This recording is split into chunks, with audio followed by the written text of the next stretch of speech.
Speaking of celebrities that are boring, what about Elon Musk? Dude, Elon has fucking lost it, dude. Like, Elon is one of these people who... Okay, so I think there's Is an evil genius. I think there is a fine line between genius and insanity, and I feel like he's towing that line really hard right now. I feel like he is currently on the cusp of just like, oh, come on, Elon. Well, he's also a very public figure. I mean, like, you don't see a lot of these other people that are running like major things like tweeting as much as he is and being so outspoken as he is. Like Bezos. Bezos keeps himself really. You don't really see Bezos. You don't see Bill Gates as vocal. Bill Gates is a little more calculated, a little more PR-ish and stuff. Like he's more about like public health. Yeah, and also an interesting thing about Bill Gates, apparently, like, he's so frugal. Like, he still goes to like Taco Bell and shit. Just like Warren Buffett. Warren Buffett and Bill Gates are like the two richest men in the world, and they wear like Walmart shirts and still use coupons at Kroger. Like Well, I think once you reach a certain level of status, like, things don't really impress you because you can just have anything at any time, sort of. Yeah. Like, you could go the Floyd Mayweather route where you have to be surrounded by opulence like 24/7 or you're gonna have a heart attack. So exhausting. Or you just like don't give a fuck and you just wear like Walmart jeans and flip flops, like Mark Zuckerberg. I think the objective is to be rich, not to look rich. I mean, look, if you look at like Jay-Z, like for sure, like Jay-Z in his career, at one point he was worth like $10 million, or like maybe even let's say like $1.1 million, and he was decked out head to toe in like chains designers and like chains and like diamonds and earrings and fast cars. And then you look at him now and he's worth like $500 million or $1 billion, like, and then he's just rocking like sweats. Well, I think this is what happens. I think it's like wherever you grew up in and whatever like drives you, like for example, if you grew up in, you know, the hood, whatever, quote unquote, however you want to call that, you know, grew up in the projects, whatever the fuck, the hood, projects, the way that you ghetto, flex, low income, whatever. Yeah, the way that you flex on everyone else is by having, you know, more things, cooler car, you know, bigger speaker system, having the dopest clothes, it's having like, chains, having look at all these sneakers. things that you can't have, but I can have because I worked hard, you know. And it's like, and that's how you flex when you're still in the hood. The real flex is like getting out the hood. You know what I mean? Like the real flex is getting your shit together and getting out of that bad situation. You know what I mean? And then you start flexing on like the companies you own and the money you have. And yeah, but I also think like, though a lot of people, like even for example like Jeffree Star, like he was a guy that was totally misunderstood, was always ridiculed for being different. You know, on MySpace he was, you know, crazy bullied, people, you know, like all this stuff, and he was living in like a 1-bedroom like filthy apartment, super depressed, suicidal, like, and now he is so wealthy, he lives in a beautiful home and all this stuff, and he's just like surrounded by opulence. And so like I think for him it's almost like just buying so much like Louis Vuitton and Gucci and Off-White, like being surrounded by so much stuff that just costs so much money. I almost think it's like a testament to his past self of like, look where I am now, like kind of like, look how far I've come. And like the way that he can continue to progress is by making more and more and showing off more and more, because like before he was so like almost outspoken, like a compensation, like he's compensating, like kind of, but I do think that he truly enjoys it. Like I don't think that I would, even if I had that much money, I wouldn't go for that route, because like I don't necessarily like you know, you think about like my grandma, she was a hoarder because she lived through the Depression. So when they had nothing, as soon as they were able to have something, they just wanted to like hoard. And that's kind of like Jeffree Star. He basically like hoards jewelry and clothes and opulence and like all this stuff because he knows what it's like to like have nothing and be nothing, kind of, and like just daydreaming about like what he would do if he had the money. Oh, I'd go out to Gucci and I'd buy this, because he's obsessed with like looking a certain way, and he has like transformed like the way he looks and stuff. But that's then to contrast it, that mental is very interesting to me. I don't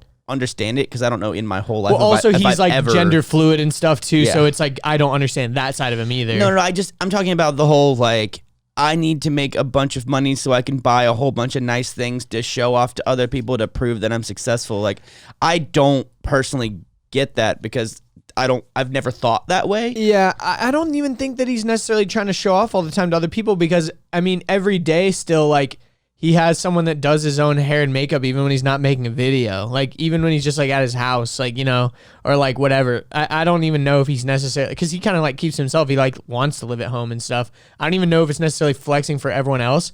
It's almost like flexing on yourself, like, on your past self, to be like, look how far I've come, bitch. Okay, I could probably I could probably do that. Yeah. It's like you're flexing on your old self and, like, proving to yourself how much further can you go. Like, oh my gosh, like I used to have nothing and now look what I have. Not even to flex on everyone else and all your haters, whatever, but to just like prove it to yourself, There's a couple of kinds of wealth, and I think there's the kind of wealth that is like, I want to get wealthy so I can buy whatever I want to buy. Then there's the people that are like, I want to get wealthy so I can become even more wealthy. And then I think there's like the philanthropy type of wealth, which is like, I want to become as wealthy as I can so that I can help as many people as possible. Like, I'll live on $100,000 even though I'm making 10 million a year, just so I can have that 10 million a year to like do more give better to things, people, or like to start foundations or like whatever. Yeah.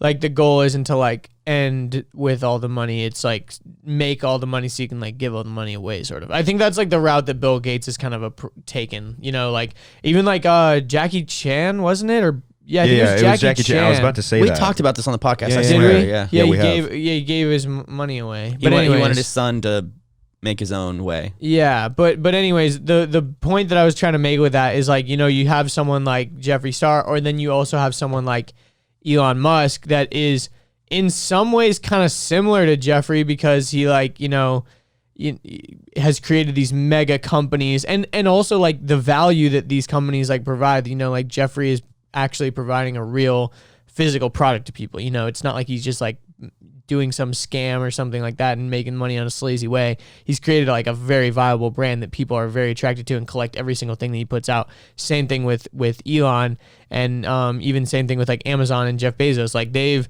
created these massive companies that have provided a lot of value. But I think the difference is like Elon has had that phase in his life where he wanted to like have Lamborghinis and strippers and stuff. But I think it's changing right now. Yeah, and he's like, I'm trying to get rid of all my houses. You know, I don't want all these material possessions. I think his girlfriend also has something to do with it too, Grimes.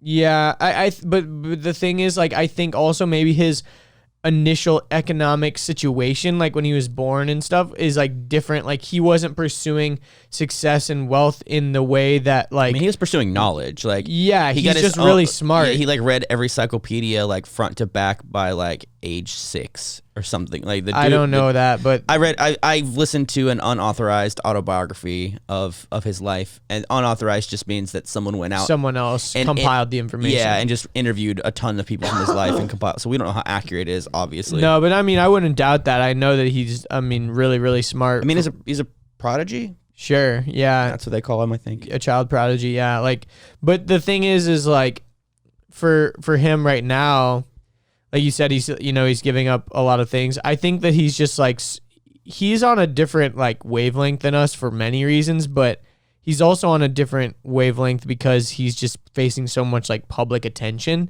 and like scrutiny, but also love at the same time.